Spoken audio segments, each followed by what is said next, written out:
முதல்வராக இருந்த ஸ்டாலின் மேடைக்கு மேடை கட்சி கூட்டங்களில் எல்லாம் சவுக்கடி கொடுப்பேன் என்றார். ஆனால் அந்த சவுக்கடி கொடுக்காததன் விளைவே இவ்வளவு பெரிய தோல்வி என்பது கருத்து கேட்பு குழுவின் மூலமாக தெரிய வந்திருக்கிறது. உண்மையான தொண்டர்களை கூட்டுறவுத்துறை மற்றும் அறநிலைத்துறை எல்லாம் பதவியில் அமர்த்தி அழகு பார்க்க தவறியதே முதல் தவறாக விளைந்திருக்கிறது. கூட்டணி கட்சிகள் தங்களால் பலனடைந்தும் முழுமையாக திருப்தி அடையாமல் இருந்ததும் மாவட்ட அளவில் கூட்டணி கட்சியினரை எல்லாம் திமுக மாவட்ட நிர்வாகம் புறக்கணித்ததன் விளைவாக கூட்டணி கட்சியால் மிகப்பெரிய தோல்விக்கு தள்ளி இருக்கிறது திமுக தலைமையை. இதையெல்லாம் தாண்டி வரும் இடைத்தேர்தல் மற்றும் உள்ளாட்சி தேர்தலில் திமுகவை மீண்டும் கட்டமைப்பதோடு 50 ஆண்டுகளுக்கு இந்த இயக்கத்தை வழிநடத்த ஸ்டாலின் கட்டமைக்க வேண்டும் என்பதற்கே திமுகவுக்கு இந்த தோல்வியை மக்கள் கொடுத்திருக்கிறார்கள் என்பதே உண்மையான கருத்தாக இருக்கிறது. பார்க்கலாம் என்னென்னவெல்லாம் திமுக செய்ய வேண்டும், கருத்து கேட்பு குழுவிடம் கொடுக்கப்பட்டது என்ன, கொடுக்காமல் தொண்டர்களிடம் உலாவரும் கருத்துக்கள் என்னென்ன என்பது குறித்து விரிவாக பார்க்கலாம். ஆச்சி மசாலா எந்த சமையலும் ருசி தேடும் ரகசியம் 20 ரூபாய். சிடாசிஸ் தமிழர் 4.0 அணிகளாய் திரள்வோம், அமைப்பாய் உயர்வோம். ஜூலை 24-25 ஹில்டன், சென்னை. நடந்து முடிந்த சட்டமன்ற தேர்தலில் திமுகவுக்கான வெற்றி பாதித்ததற்கும் மோசமான தோல்விக்கும் காரணம் என்ன என கருத்து கேட்புகள் இணையவாயிலும் மாவட்ட வாரியாக நடத்தியதின் அறிக்கைகள் இன்று இணையவாயிலாக வெளியாகி இருக்கிறது. இதில் வெளியானது என்ன, வெளியாகாதது என்ன என்பது குறித்து இன்று விரிவாக பார்க்க இருக்கிறோம். தமிழகத்தில் நடந்து முடிந்த சட்டமன்ற தேர்தலில் ஆளுங்கட்சியான திமுக சந்தித்த எதிர்பாராத தேர்தல் தோல்வி குறித்து மு.க. ஸ்டாலின் தொகுதி வாரியாக ஆய்வுக்குழுக்களை அனுப்பியிருந்தார். இந்த குழு தோல்விக்கான ஆழமான காரணங்களை கண்டறிந்திருக்கிறது, தலைமையை அதிர்ச்சியடைய வைத்திருக்கிறது. இந்த குழுக்கள் மாநில வாரியாக கொடுத்தது எல்லாமே திமுகவின் தோல்விக்கு உட்கட்சி பூசல்களும் கூட்டணி கட்சிகளின் ஒத்துழையாமையும் மிக முக்கியமான காரணங்களாக பார்க்கப்படுகிறது. கூட்டணி கட்சிகள் எல்லாம் தொடர்ந்து ஒரு 10 ஆண்டுகளுக்கு மேலாக அரசியல் அடையாளங்கள் எல்லாம் இழந்து இருந்த சூழ்நிலையில் திமுகவோடு வந்திருந்தனர். திமுகவுடன் வந்தவுடன் எம்பி சீட், எம்எல்ஏ சீட் எல்லாம் பெற்று கட்சி வளமோடு இருந்தும் கூட அவர்களது ஆசைகள் அதிகமாகிவிட்டது. தங்களால் திமுக ஜெயித்தது, தங்களால் திமுக மீண்டும் ஆட்சியில் அமர்ந்தது என்றெல்லாம் அவர்கள் பேசிக்கொண்டு ஆங்காங்கே உள்ளாட்சி அமைப்புகளில் ஒரு சில இடங்களில் திமுக மாவட்ட நிர்வாகிகள் சென்ற தவறுகளின் அடிப்படையில் திமுக கூட்டணி கட்சிகளுடன் மோதல் போக்கு இருந்தது. அது மாநிலம் முழுவதும் அது ஒரு ஒத்துழையாமை இயக்கமாகவே திமுக கூட்டணி கட்சிகள் இருந்திருக்கிறார்கள். தலைவர்களிடமும் ஒரு ஒற்றுமை இல்லை என்பது தேர்தல் பிரச்சாரத்தின் போதே தெரிந்தது.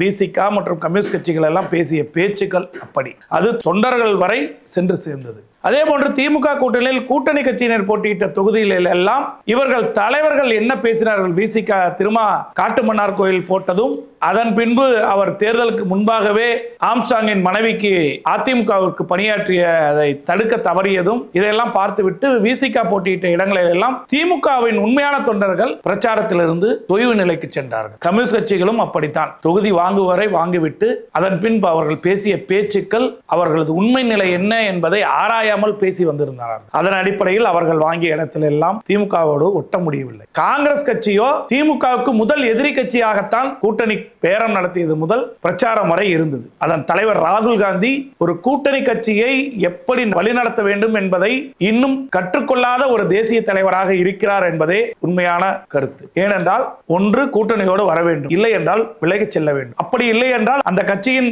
தலைமை பொறுப்பிலிருந்து விலகிக் கொள்ள வேண்டும். கூட்டணி தன்னை மீறி உறுதி செய்யப்படுகிறது. அப்படி உறுதி செய்யப்பட்ட கூட்டணிக்கு தமிழகத்திற்கு தேர்தல் பிரச்சாரத்திற்கு வருகிறார்.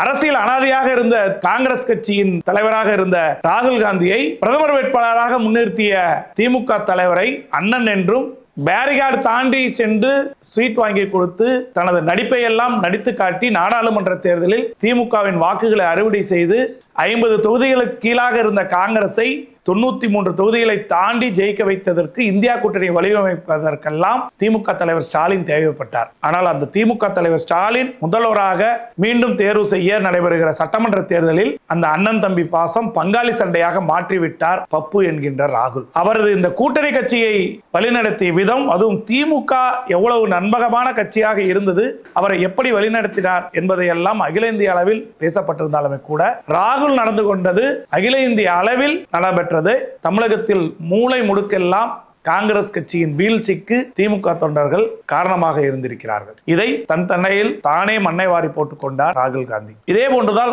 மற்ற கூட்டணி கட்சிகளும் நீண்ட காலமாக கூட்டணியில் இருந்ததால் மனசலசலப்புகள் இருந்திருக்கிறது. அவர்களது எதிர்பார்ப்புகள் அதிக அளவிலும் அல்லது தேவையான எதிர்பார்ப்புகளாக இருந்தாலும் மாவட்ட அளவில் திமுகவில் இருந்த தலைவர்கள் எல்லாம் கூட்டணி கட்சியினரை எல்லாம் ஒரு பொருட்டாகவே மதிக்காதது. திமுக தலைவர் கூட்டணி கட்சி தலைவர்களை மதிக்கிறார், அவர்களை மிகுந்த பாசத்தோடு அணுகுகிறார். ஆனால் மாவட்ட செயலாளர்கள் யாரும் அந்த மாவட்டத்தில் இருக்கக்கூடிய கூட்டணி கட்சியினரை ஒரு பொருட்டாகவே ஏற்றுக்கொள்ளவில்லை. அவர்கள் கொடுக்கும் ரெக்கமெண்டேஷன்களுக்கு உரிய பதிலளிப்பதோ அல்லது அவர்களுக்கான ஒப்பந்த விஷயங்களில் அவர்களுக்கு ஆதரவு கொடுப்பதோ, ஏன் உள்ளாட்சி தேர்தலில் அவர்களுக்கான தகுந்த இடஒதுக்கீடை தலைமை கூறியும் தராமல் இருந்தது. இது போன்றெல்லாம் 10 ஆண்டு கால கூட்டணி கட்சிகளின் அடிமட்ட தலைவர்களுக்கு இழைக்கப்பட்ட அநீதிகளை திமுக மாவட்ட செயலாளர்கள் இப்பொழுது திடீரென்று தங்களோடு பாசம் கொண்டு உறவாடுவதை அந்த கூட்டணி கட்சியின் அடிமட்ட தொண்டர்கள் ரசிக்கவில்லை.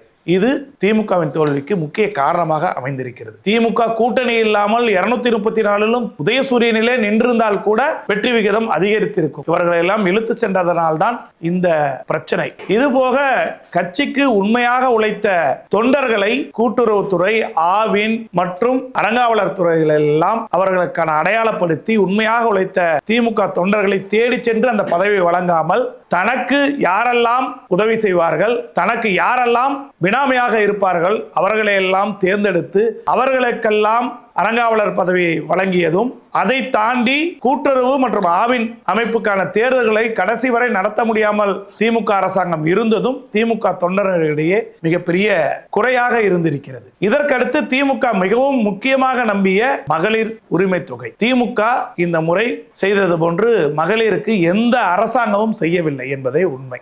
ஆனால் திமுக தேர்தல் அறிக்கையில் கொடுத்தது அனைத்து பெண்களுக்கும் உரிமை தொகை வழங்கப்படும் என்று கூறியிருந்தார். ஆனால் தேர்தல் முடிந்து 2 ஆண்டுகள் கழித்து நாடாளுமன்ற தேர்தல் சமயத்தில் இந்த உரிமை தொகையை கொடுத்த பொழுது தேர்ந்தெடுக்கப்பட்ட தகுதியுள்ள மகளிருக்கு மட்டும் வழங்கப்படும் என்று கூறியது. இந்த தகுதியுள்ள மகளிரும் வாக்களிக்கவில்லை, வாங்கியவர்கள் அனைவரும் வாக்களிக்கவில்லை. அதே போன்று இந்த தகுதி இல்லாமல் புறக்கணிக்கப்பட்டவர்கள் எல்லாம் ஒன்று சேர்ந்து மாதந்தோறும் 1000 ரூபாய் வாங்கி வந்தவர்களையும் மடைமாற்றம் செய்திருக்கிறார்கள் என்பது திமுகவுக்கு பேரிடியாக விழுந்திருக்கிறது.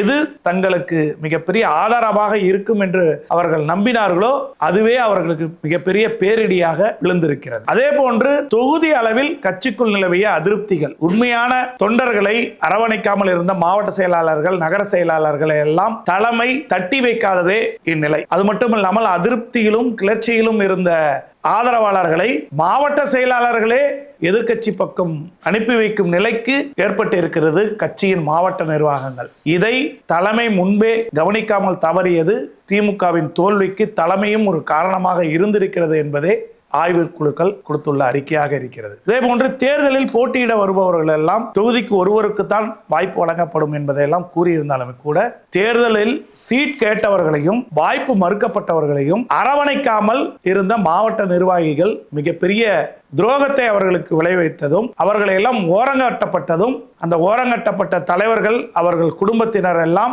அல்லது அவரது ஆதரவாளர்கள் எல்லாம் திமுக வேட்பாளர்களுக்கு எதிராகவே உள்ளடி வேலை செய்யும் நிலையை மாவட்ட அளவில் இருந்த நிர்வாகிகள் ஏற்படுத்தி இருக்கிறார்கள். இன்னும் சில நிர்வாகிகள் ஒருபடி மேலே சென்று திமுகவை விட்டு விலகி புதிய அரசியல் சக்தியான தாவேகாவில் இணைந்து திமுகவின் வாக்கு வங்கியை பெருமளவில் பாதித்துள்ளார்கள். திமுகவில் இருந்து பிரிந்து சென்றவர்கள் எல்லாம் தாவேகாவில் எம்எல்ஏவாகவே இருக்கிறார்கள் தான். இவர்கள் எல்லாம் அந்த பகுதியின் அமைச்சர்களால் பாதிக்கப்பட்டவர்கள், மாவட்ட செயலாளரால் பாதிக்கப்பட்டவர்கள்.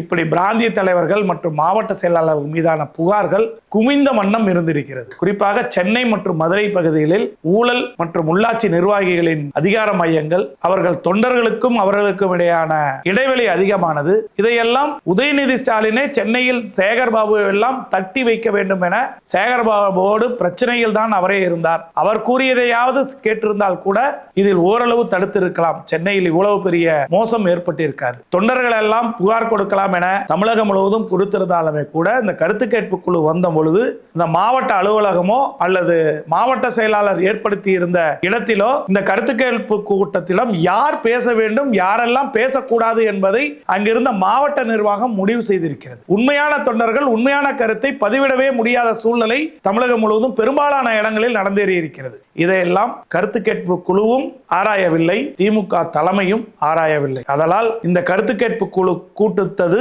40% மட்டுமே தொண்டர்களின் மனக்குரல். சென்னையை பொறுத்தவரை தொண்டர்கள் எந்தவித பயமும் இன்றி தங்களின் உண்மையான கருத்துக்களை பதிவு செய்ய வேண்டும் என்பதற்காக ஒவ்வொரு தொகுதியிலும் மாவட்ட செயலாளர்கள் கூட்டரங்கை விட்டு வெளியே சென்றவுடன் அவர்கள் கொடுத்த கருத்துக்கள் அந்த கருத்து கேட்பு குழு இருந்தவர்களிடையே மிகப்பெரிய அதிர்ச்சியை ஏற்படுத்தி இருக்கிறது. இப்படியெல்லாம் ஆளுங்கட்சியாக இருந்த பொழுது நாம் தவறு செய்திருக்கிறோமா? இப்படியெல்லாம் மாவட்ட நிர்வாகத்தில் இருந்தவர்கள் எல்லாம் தொண்டர்களை பழிவாங்கி இருக்கிறார்களா? இவர்களை எல்லாம் எப்படி மாற்றுவது? இவர்களிடம் இருந்தெல்லாம் மாவட்ட நிர்வாகத்தை எப்படி மீட்டு அடிமட்ட தொண்டனை மேலே கொண்டு வருவது என்றெல்லாம் தங்களுக்கு முடியாத விஷயமாக அந்த கருத்துக்களை எல்லாம் அறிவாலயத்திற்கு பதிவு செய்ததாக தகவல்கள் வெளிவருகிறது. அதே போன்று இந்த கருத்து கேட்பு குழுக்களை ஒரு சில ஊர்களில் மாவட்ட நிர்வாகம் ஏற்பாடு செய்திருந்த இடங்களை தாண்டி நள்ளிரவில் ஒரு சிலர் கருத்து கேட்பு குழுவை சந்தித்திருக்கிறார்கள். அவர்களோடு தொலைபேசியில் பேசியிருக்கிறார்கள், வாட்ஸ்அப்பில் அனுப்பி வைத்திருக்கிறார்கள். இதையும் கருத்து கேட்பு குழு அங்கீகாரம் செய்து இதையும் தலைமையிடம் சமர்ப்பித்திருக்கிறார்கள்.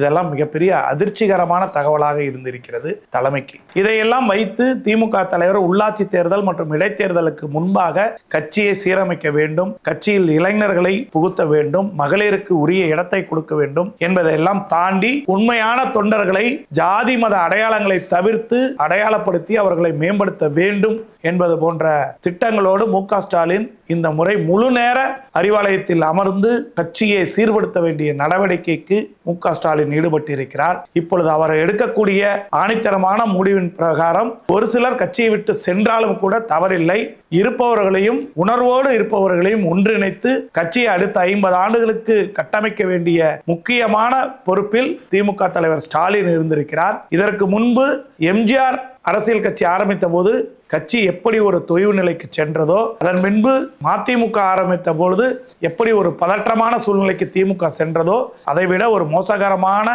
சூழ்நிலையில் கட்சி இன்று இருக்கிறது. கூட்டணி கட்சிகள் ஒன்றும் இல்லை. தமிழகத்தில் தனிமரமாகி இருக்கிறது, இந்திய அளவிலும் தனிமரமாகி இருக்கிறது.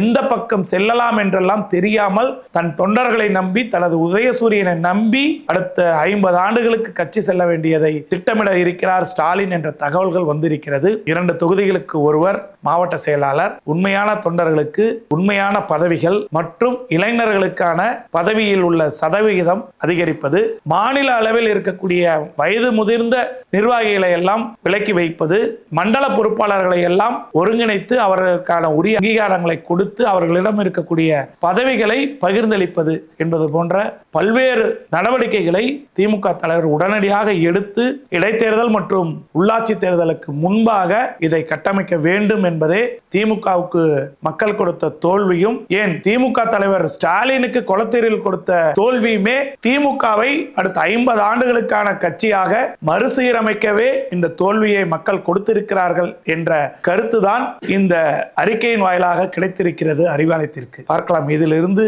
எப்படி கட்சியை மீட்டெடுக்க போகிறார் ஸ்டாலின் என்பதை பொறுத்திருந்து பார்க்கலாம். வாருங்கள். ஆச்சி மசாலா, எந்த சமையலும் ருசி தேடும் ரகசியம் 20 ரூபாய்.